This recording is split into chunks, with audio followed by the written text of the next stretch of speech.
So here we go, everything connected together, the fuel lines and also the electrical connector, which is from the wire harness on the engine block to the new FASS pump. All is plugged together. Now, to get rid of the air which is in the filter and in the lines, first I opened this relay here, which was powering the in-tank fuel pump. I jumped the red and the red cable. One of them is the red which is fused on the battery here, that's the red one, and the other one goes towards to the fuel tank in the back. So I jumped these two, and pump brought the fuel from the tank all the way to the FASS. I checked here on the port, but it didn't make it past the FASS, it stopped there. So that was my priming.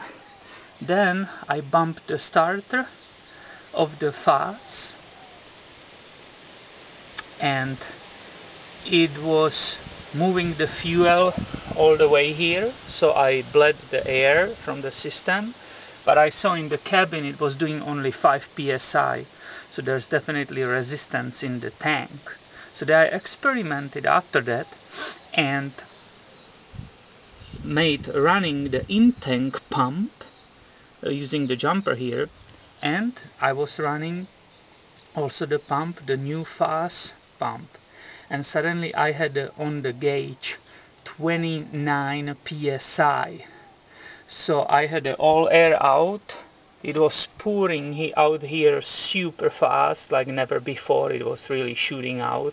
So you can see the difference between 5 or 10 or 29. It was big.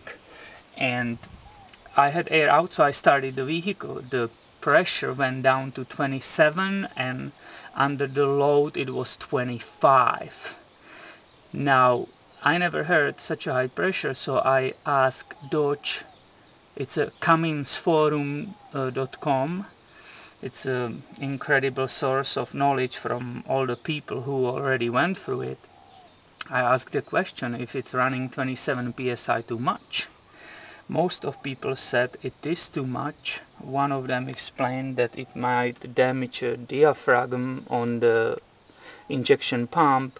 One of the gentlemen said, no, I'm running exactly the same setup for 2 years and I have no problems with it.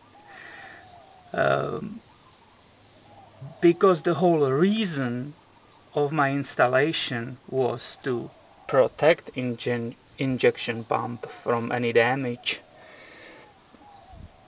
I believe that the guy who runs it for 2 years, he's right, because he's pushing right here.